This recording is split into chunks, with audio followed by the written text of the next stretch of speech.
ممن يخاف منك وأخاف ممن لا يخاف منك. اللهم بحق من يخاف منك نجنا ممن لا يخاف منك. اللهم بحق سيدنا محمد وعشنا بعلمك التي لا تنام وارزقنا بكنفك التي لا يرام وارحمنا بقدرتك فأنت ثقتنا ورجاؤنا. وصلى الله على سيدنا محمد وآله وصحبه وسلم والحمد لله رب العالمين عدد خلقه ورضا نفسه وزنة عرشه ومداد كلماته. اللهم إنا نسألك زيادة في الدين وبركة في العمر وسعة في الرزق وسعة في الرزق وتوبة قبل الموت وشهادة عند الموت ومغفرة بعد الموت وعفوا عند الحساب وأمانا من العذاب ونسيبا من الجنة وارزقنا النظر إلى وجهك الكريم. وصلى الله على سيدنا محمد وآله وصحبه وسلم. سبحان ربك رب العزة عما يصفون وسلام على المرسلين والحمد لله رب العالمين. الفاتحة. الرسول صلى الله عليه وسلم بحضرة النبي صلى الله عليه وسلم. الفاتحة. أعوذ بالله من الشيطان الرجيم. بسم الله الرحمن الرحيم. الحمد لله بسم الله الرحمن الرحيم. اللهم إني أحتاج بذنب الله طوله ما شاء الله كفله لا إله إلا الله بابه محمد رسول الله صلى الله عليه وسلم سقفه لا حول ولا قوة إلا بالله العلي العظيم. أحاط بنا من بسم الله الرحمن الرحيم. الحمد لله رب العالمين الرحمن الرحيم مالك يوم الدين. إياك نعبد وإياك نستعين اهدنا الصراط المستقيم صراط الذين أنعمت عليهم غير المغضوب عليهم ولا الضالين آمين. سور وآية الله لا إله إلا هو الحي القيوم لا تأخذه سنة ولا نوم له ما في السماوات وما في الأرض من الذي يشفع عنده إلا بإذنه يعلم ما بين أيديهم وما خلفهم ولا يحيطون بشيء من علمه إلا بما شاء وسع كرسيه السماوات والأرض ولا يؤوده وهو العلي العظيم. لله ما في السماوات وما في الأرض. بنا استطارت كما استطارت الملائكة بمدينة الرسول بلا خندق ولا سور من كل قدر محضر وحضر محضر ومن جميع الشرور تترسنا بالله من عدونا وعدو الله من شاك عرش الله إلى قاع أرض الله بمئة ألف لا حول ولا قوة إلا بالله العلي العظيم. صنعته لا تنقطع بمئة ألف لا حول ولا قوة إلا بالله العلي العظيم.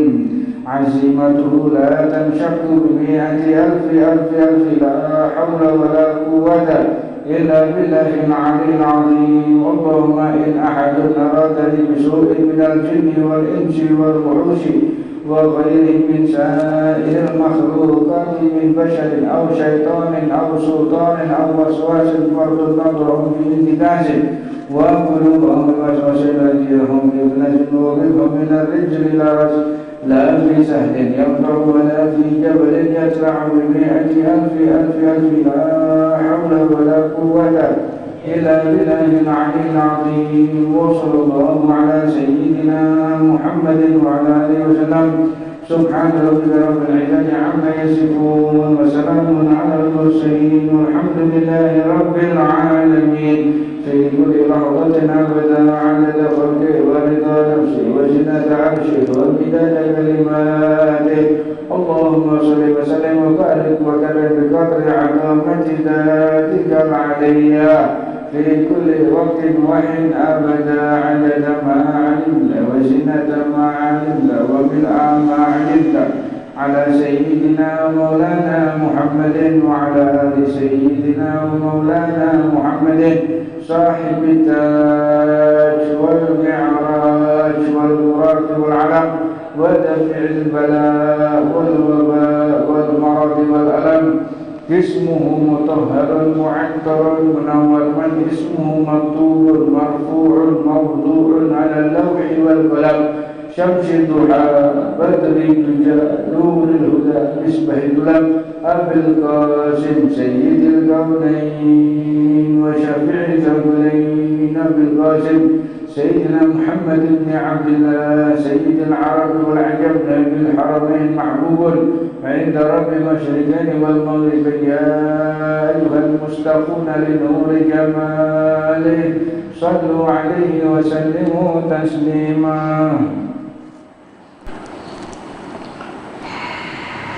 Bismillahirrahmanirrahim. Assalamualaikum warahmatullahi wabarakatuh. Alhamdulillahi rabbil alamin. Wa bihi nasta'inu ala umuri dunya wa din. Wa sallallahu wa sallam ala sayyidina Muhammadin wa ala alihi wa sahbihi wa man tabi'ahum bi ihsanin ila yaumiddin. Subhanaka la ilma lana illa ma 'allamtana innaka antal alimul hakim. Rabbi shrah li sadri wa yassir amri wahlul 'uqdatam min lisani yafqahu qawli. Annahu Rasulullah sallallahu alaihi wasallam qala, di dalam kitab Nasaih Diniyah masalah fadilatul nikah, di dalam bab keutamaan seseorang yang menikah, bahwa Nabi Muhammad mengatakan kepada seseorang yang belum menikah, ya ma'syarus syabab, wahai kalian para pemuda, man istata'a minkumul ba'ata falyatazawwaj, maka jika kalian sudah memiliki sedikit daripada harta biaya, maka segeralah kalian untuk menikah. Fa innahu 'adun lil basar, karena orang kalau menikah itu akan lebih bisa kontrol pandangan, kontrol pikiran, kontrol segala-galanya. Wa ahsanul farj, dan bisa menjaga daripada kemaluan. Wa man lam yastati' fa 'alaihi bisawm, kalau kalian sudah menginjak dewasa, nafsu sudah mulai ada, syahwat sudah mulai ada, maka perbanyaklah kalian untuk berpuasa. Fa innahu lahu wija, karena sesungguhnya puasa menjadi perisai. Orang kalau nggak bisa menikah, dia sudah punya syahwat, hendaknya dia menikah, nggak ada biaya, nggak ada kemauan, nggak ada gini, sudah banyak pertimbangan yang sifatnya menghalangi seseorang tersebut untuk menikah, maka berbanyak daripada orang itu untuk berpuasa. Man arada an yalqallahu tahiran mutahhiran falyatazawwaj kharairi. Dikatakan, barang siapa yang ia menghadap kepada Allah Subhanahu wa taala dalam keadaan suci dan tersucikan, maka hendaknya dia menikahi perempuan. Anda kemudian punya makom kedudukan di hadapan Allah, syaratnya nikah dulu. Bahkan orang kalau belum menikah, dia tidak disarankan menjadi imam sholat itu. Afdolnya orang yang sudah menikah.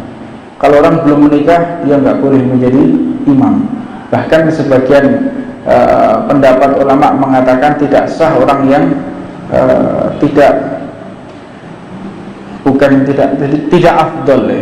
afdol orang yang menjadi imam sedangkan dia belum menikah, itu nggak afdol, nggak semestinya. Arba'un minan sunnati mursalin, 4 hal yang pasti dimiliki oleh Rasul. Jika 4-4-nya ini tidak ada di dalam diri Rasul, maka dia tertolak menjadi Rasul. Apa itu Rasul? Orang yang menerima wahyu dan untuk menyampaikan itu namanya Rasul. Sedangkan Nabi, orang yang menerima wahyu tetapi tidak untuk disampaikan, hanya untuk dirinya sendiri, itu Nabi. Nah, jadi sebetulnya kitab suci itu jumlahnya ya 124.000 ya. Nabi itu jumlahnya 124.000 Nabi, 25 yang wajib diketahui ya, jenisnya ayat suci ya mungkin 124.000, wallahu a'lam. Karena sedangkan yang wajib diketahui ada Al-Quran, Injil, Zabur, Taurat.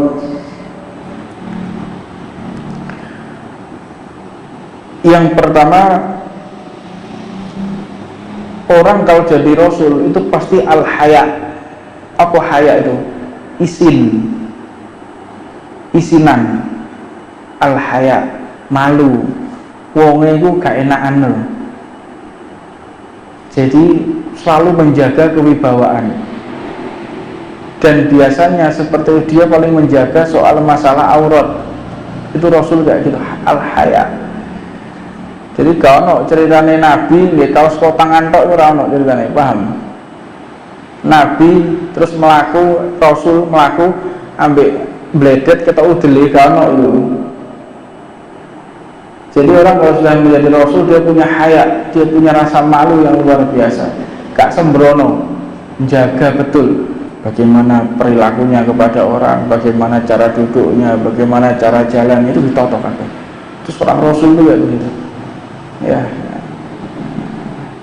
Nah, al-ulama umana'u Rasul, ulama juga demikian, para pewarisnya Rasul. Bagaimana mereka harus berpenampilan, ayo, sing setil, wangi, wa tatawur lah,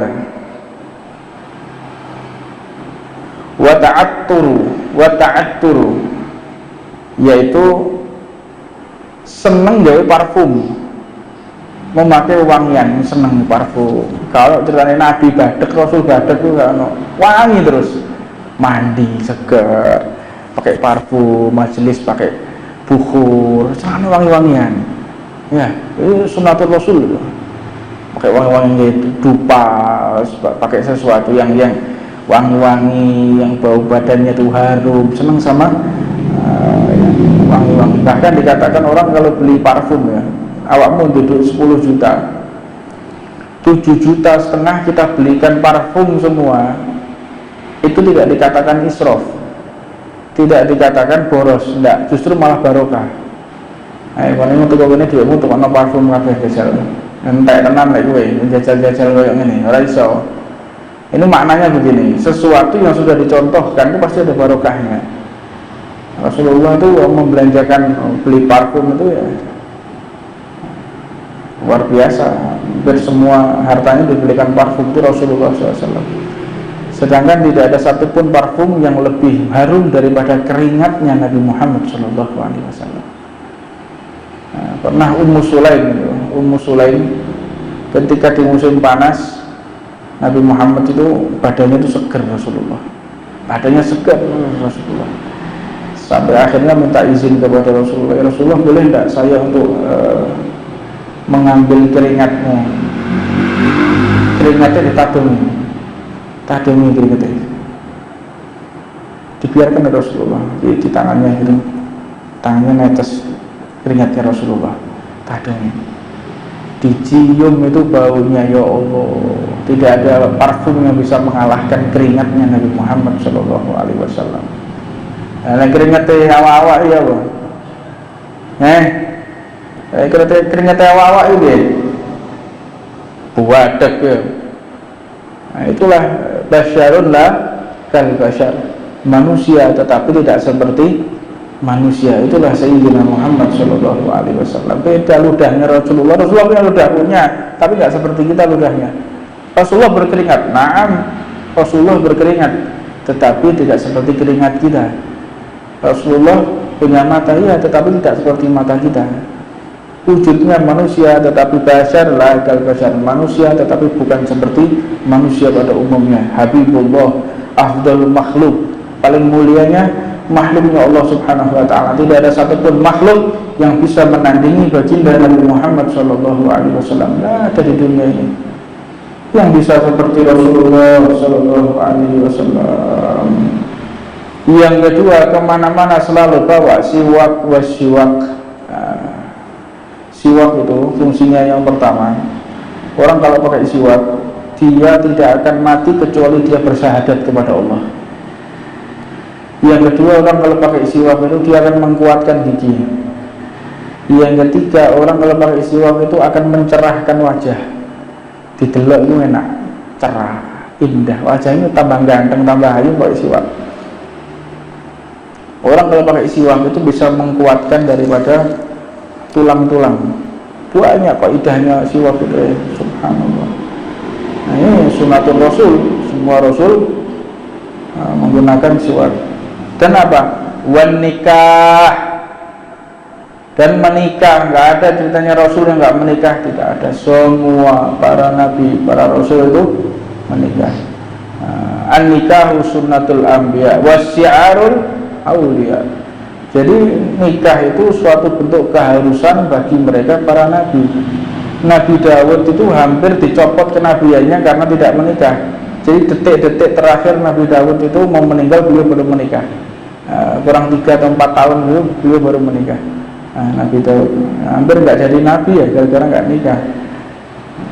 Orang kalau menikah itu imannya langsung double, blok.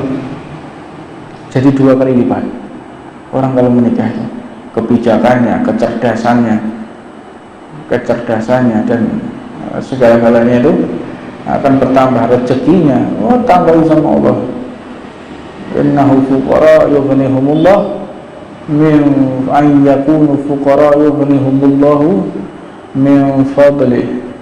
Kalian itu miskin dan akan diberikan kekayaan oleh Allah manakala kalian menikah. Tanakkahu, menikahlah kalian. Taksuru, gaya anak sing akeh. Fa inni mukatsirun bikumul umama yaumal qiyamah. Karena yang akan aku banggakan di antara kalian itu bukan kualitas kalian, tetapi kuantitas atau jumlah kalian. Itu yang dibanggakan oleh Rasulullah. Jadi pernah ada satu cerita, dilihat ada umat, banyak sekali umat itu. Terus akhirnya dilihat, umatnya siapa itu? Umatku kah? Segini banyaknya? Enggak. Ya Allah, sayangnya kalau itu bukan umatku, kata Rasulullah. Aku ini umatku, enggak. Umatmu, lihat dulu umatmu. Jadi di dunia itu 100%, 80% umatnya Rasulullah jumlahnya. Dan semua umatnya Rasulullah itu, jadi nanti di akhirat itu ya, di akhirat itu berbentuk seperti shaf menghadap kepada Allah, kayak shaf ya. Shaf pertama, shaf kedua, shaf ketiga, shaf keempat. Kita orang ini bahwa shaf kepira orang arti kan. Sampai dikatakan oleh Habib Umar bin Hafid ya, Habib bin Hafid itu mengatakan, tahukah bahwa di antaranya yang ada di shaf pertama siapa? Kata Habib Umar, siapa? Sayyid Muhammad bin Ali al-Maliki. Itu shaf pertamanya, beserta para nabi dan rasul. Sayyid Muhammad bin Ali al-Maliki, Al-Hayy Abdul Qadir bin Nabi, Al-Hayy Abdul Qadir bin Ahmad As-Sekaf, bin Habib Al-Juz As-Sekaf termasuk ya. Abdul Qadir bin Ali, Abdul Qadir bin Ahmad As-Sekaf itu shaf pertama. Sayyid Muhammad bin Ali al-Maliki yang saya dengar langsung dari Habib Umar itu, beliau mengatakan demikian beberapa tahun yang lalu. Ceramahnya berada di Pondok Raji di Bangil, Pondok Dalwah, di Pondok Dalwah Darullah wa Dakwah. Jadi beliau mengatakan demikian. Kamu tahu itu yang namanya di akhirat itu orang bersosok. Yang di soft pertama Sayyid Muhammad bin Ali al-Maliki radhiyallahu ta'ala anhu wa nafa'ana bihi wa bi ulumihi fid dharain. Nah,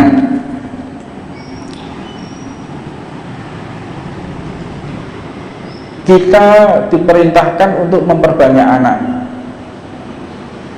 Taksuru, jangan kita KB, berarti KB itu haram. KB itu haram. Ya, Anda menghalangi takdirnya Allah Subhanahu wa ta'ala. Anaknya wakil ora apa-apa takdir sudah, yakin. Jangan kita ngitung segala sesuatu itu dengan jumlah. Le anakku siji jumlah pengeluaranku 1 juta, le anakku loro ya 2 juta. Itu tidak ketemu. Matematika kita sama matematikanya Allah itu beda. Allah sudah memerintahkan pasti menjamin. Tidak mungkin Allah memerintahkan tidak bertanggung jawab atas perintahnya. Paham ya? Misal ada seorang guru, saya aja, tidak usah jauh-jauh, aku saya memerintahkan salah satu santri di Majelis Ridwan, tolong saya belikan ini, tolong saya minta tolong karena waktu sibukan, tolong tukokno. Terus dia terjadi sesuatu di jalan, apa aku meneng wae? Dengan keterbatasan saya, dengan kemiskinan saya yang seperti ini, dengan kelemahan saya yang seperti ini, itu pun insya Allah saya tidak akan lepas tanggung jawab, karena saya yang memerintahkan, karena saya yang meminta untuk mengerjakan. Terus kalau sudah Allah yang memerintahkan, apakah Allah akan lepas tangan? Enggak mungkin. Nabi Muhammad taktsuru, perbanyak turunan kita, perbanyak anak-anak kita, insya Allah rezeki kita segala apapun akan ditambah oleh Allah Subhanahu wa Ta'ala. Dan matematikanya Allah itu beda dengan matematika kita. Kalau matematika kita 10 dikurangi 1 berapa? 9. Kalau matematikanya Allah 10 kita sedekahkan 1 jadi 100. 10 disedekahkan 1 jadi 99. Kita sedekah 1, harta kita dikalikan 10 oleh Allah. Kita sedekah 10.000, uang kita 100.000, insya Allah diganti oleh Allah menjadi 990.000. Itu matematikanya Allah, beda dengan kita. Makanya segala sesuatu itu tidak bisa dilogika dengan akal. Dan ini agama yang memang tidak bisa dilogika dengan akal dalam bentuk ketaatan ketaatan beribadah ya, bukan di dalam penerapan ya, syariat ya. Ini agama yang rasional, ya, tetapi ada titik-titik tertentu yang sifatnya itu adalah doktrin atau dogma, itu ada. Ada ayat yang bisa ditafsirkan dan ada ayat yang sifatnya harus ditelan mentah-mentah, itu ada. Taat, sudah, ojo kakek ngomong taat. Alif lam mim, dzalikal kitab la raiba fihi hudan lil muttaqin alladzina yu'minuna bil ghaibi. Kelas. Ayat pertama. Ini ayat yang diturunkan untuk orang-orang yang percaya dengan hal gaib yang kadang nggak bisa masuk ke akal sehat. Sebetulnya akal sehat kita yang tidak mampu, bukan Qur'annya yang nggak masuk akal. Jadi kalau kita berpikir tentang masalah Al-Quran yang mana kita nggak nyampe, yakinilah yang benar di Quran, bukan kita yang nggak bisa untuk masuk iya tuh kok ini peraturannya Rasulullah, masa iya peraturannya Nabi Muhammad kok seperti ini. Apakah seperti itu? Tidak. Kita kembalikan bahwa akal kita yang tidak mampu untuk mengambil hikmah, untuk mengambil satu bentuk pemahaman, kita nggak mampu. Akal kita yang nggak bisa ya, yang nggak bisa mencerna dengan bagus. Itulah syariatnya daripada Allah dan Nabi Muhammad Shallallahu Alaihi Wasallam. Mukatsirun bikumul umam yaumal qiyamah. Aku akan membanggakan kalian di hadapan nabi-nabi. Rasulullah bersama kita memamerkan kita, lihat umatku, lihat jumlahnya umatku ya. Inilah jumlahnya umatku, lihat, dipamerkan di hadapan para nabi-nabi nanti di akhirat ya. Jadi semua nabi itu akan memiliki singgasana. Singgasana semua terisi, singgasana itu terbuat dari cahaya yang diduduki oleh para nabi dan di bawahnya umatnya. Kecuali singgasananya Rasulullah yang kosong, nggak ditempati oleh Rasulullah singgasananya. Kenapa? Rasulullah sibuk di neraka untuk mengambil umatnya yang masih tertinggal. Sallallahu alaihi wa ala alihi wasallam. Itulah Nabi Muhammad, jasanya bukan hanya di dunia, tetapi nanti sampai di akhirat. Itulah perjuangan Rasulullah. Rasulullah mengatakan, kalian itu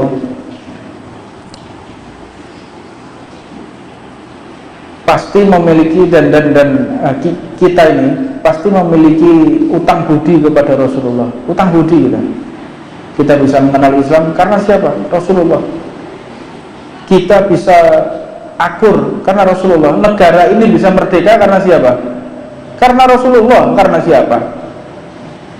Kalau seandainya tidak ada para kiai, seandainya tidak ada para ulama, dan tidak ada ajaran untuk jihad mengusir penjajah, mana bisa kita merdeka? Jadi merdeka itu jasanya siapa? Jasanya Rasulullah. Kalau tidak ada jasanya Rasulullah, ya tidak mungkin kita bisa merdeka. Dari mana? Yang mengusir penjajah itu para ulama. Para pimpinan pondok pesantren? Atau kita pernah mendengar yang mengusir penjajah ini orang-orang yang di luar kiai? Ada? Tidak ada. Tidak ada.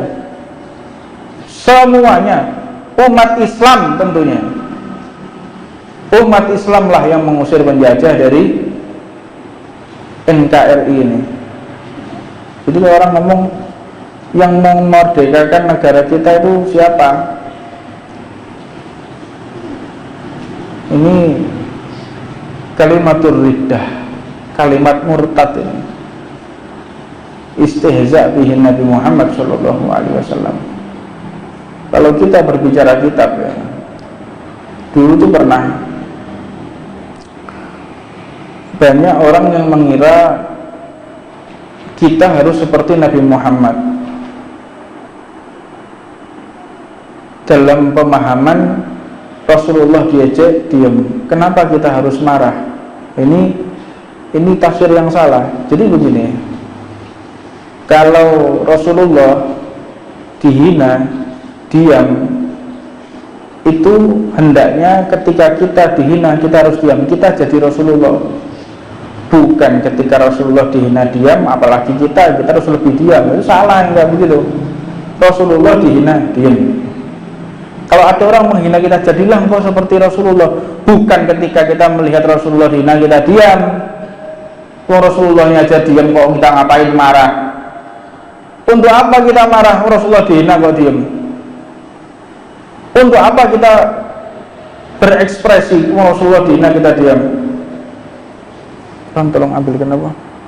Air. Jadi ketika kita melihat orang yang pemikirannya seperti itu, orang yang mafhum mukhalafah, pemahamannya terbalik.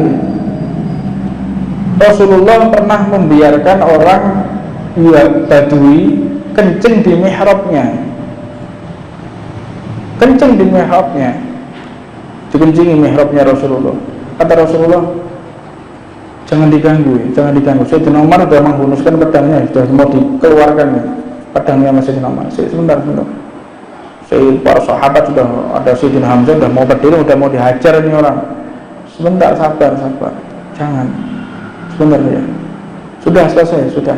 Nabi Muhammad yang ambil embernya sendiri dan Rasulullah yang membersihkan sendiri bekas air kencingnya tadi. Itu Nabi Muhammad. Rasulullah pernah ditimpuki di Taif. Nah, ini semua itu bisa dicerminkan untuk diri kita ketika kita berdakwah. Paham? Ketika kita berdakwah, ada orang yang meludahi kita, diamlah.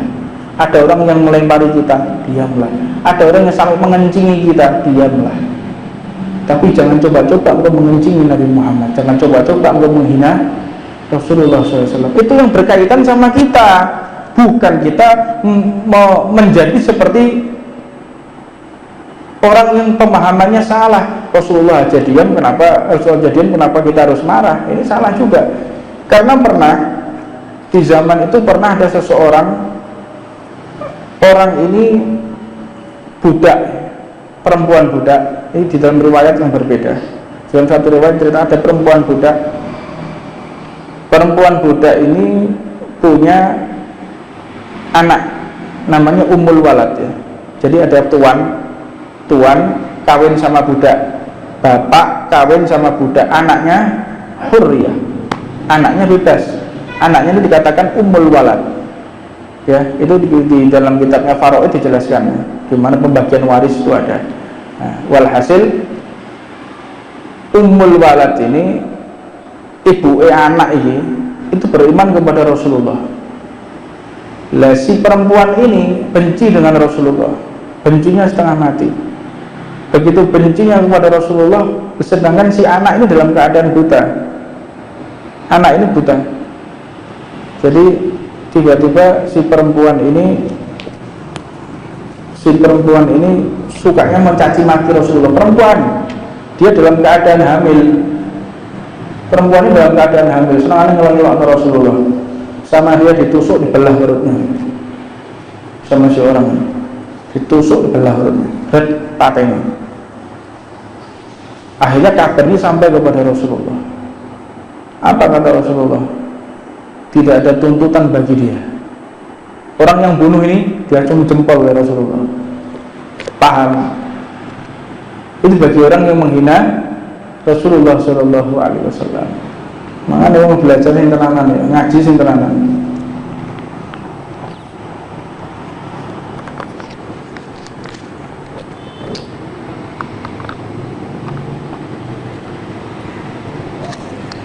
Jangan kita memahami sesuatu yang sesuai dengan hawa nafsu kita.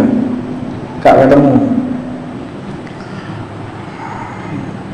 Islam kita itu Islam yang menyenangkan, bukan seperti Islamnya mereka.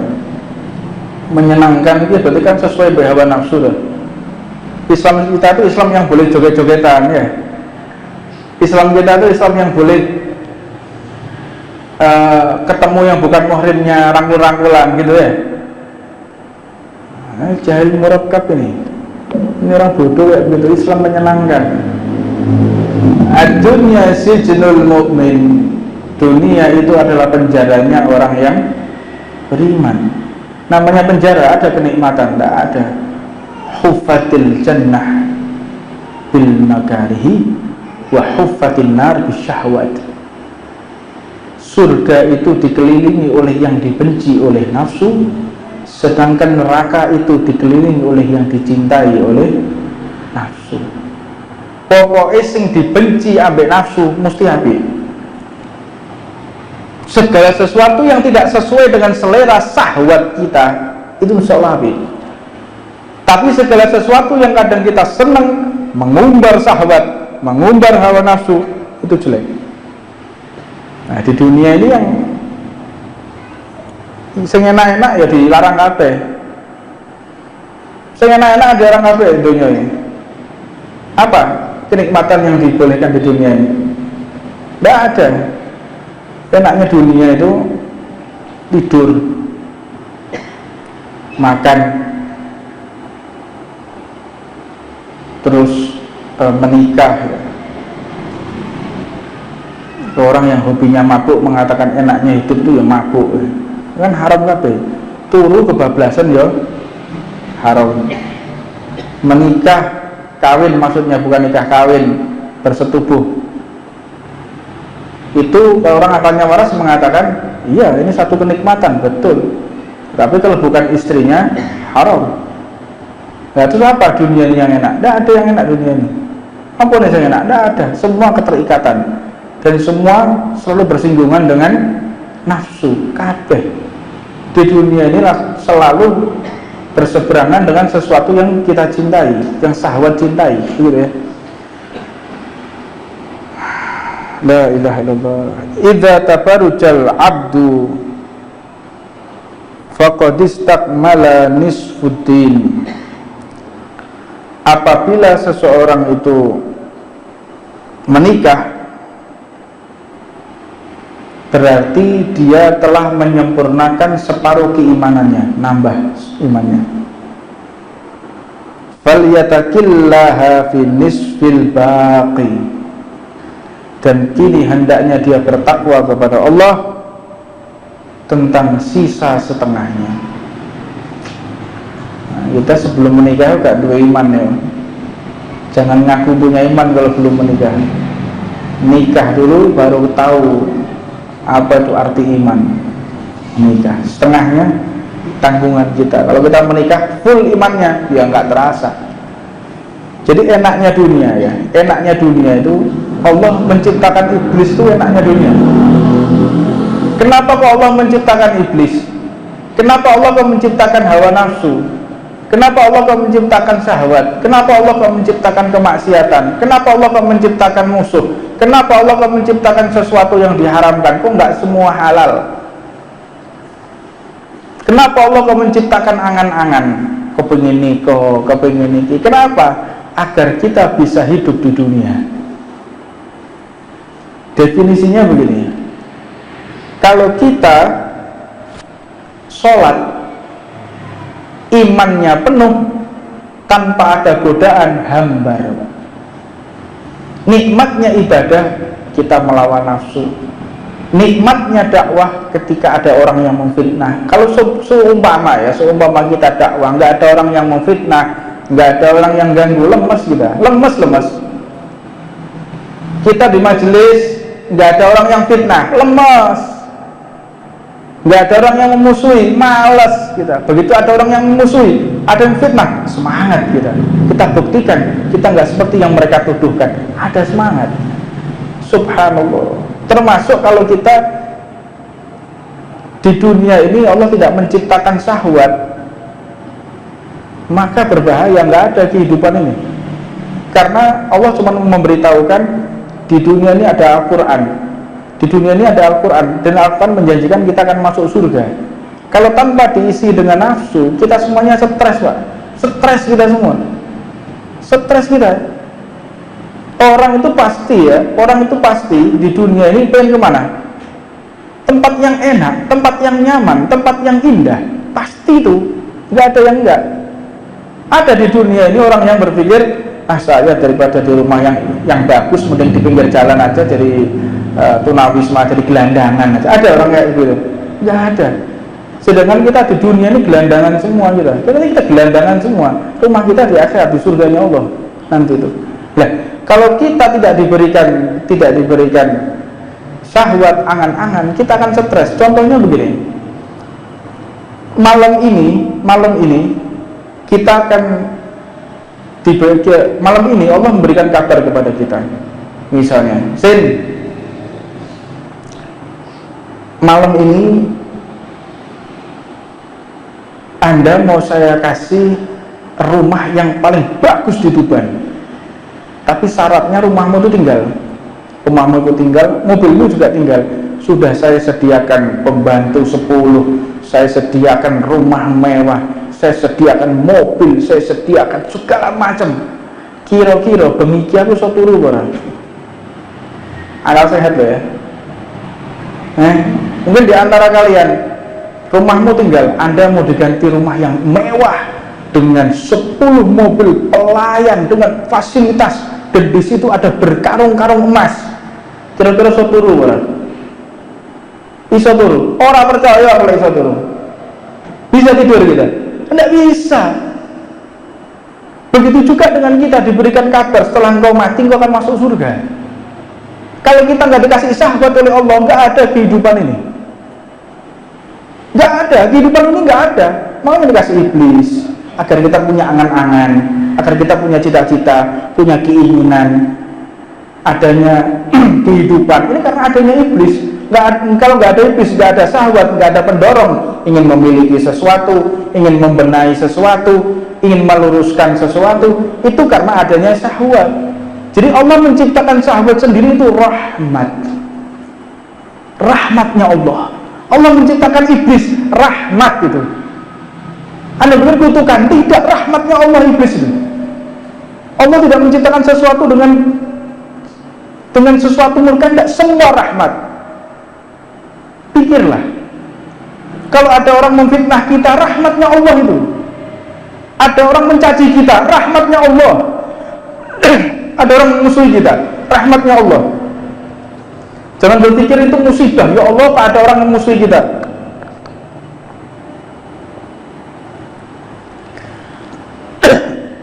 Jangan kita berpikir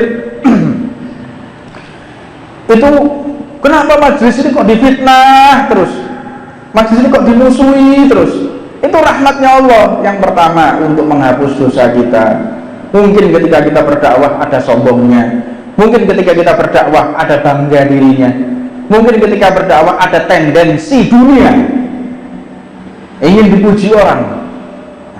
Dengan orang memfitnah kita, Allah angkat dosa-dosa yang kita lakukan di dalam dakwah tersebut untuk mensterilkan pahala kita di depan Allah. Jadi kalau ada orang musuhi kita, ada orang memfitnah kita, itu rahmatnya Allah. Jangan kita berpikir orang ini, ayo kita lawan. Tidak perlu. Sudah keharusan orang berdakwah itu punya musuh, itu tidak wajib. Jangankan kita, Rasulullah itu orang yang paling indah matanya. Rasulullah orang yang paling bau harumnya, yang paling bau harumnya yang paling wangi adalah Rasulullah. Yang paling indah suaranya adalah Rasulullah. Yang paling luhur akhlaknya adalah Rasulullah. Yang paling indah merdu suaranya adalah Rasulullah. Itu aja ada Abu Lahab, Abu Jahal. Makanya kalau di dunia ini ada abu-abu yang lain ya nggak apa-apa gitu loh, paham? Nggak kalau Abu Janda, berarti kalau anak saya itu nggak apa-apa, harus ada orang kayak begitu.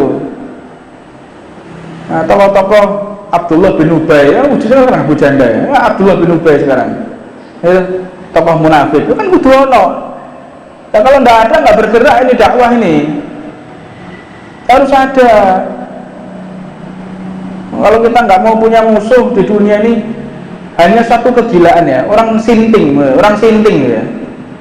Menurut saya orang kalau sinting benar-benar gila.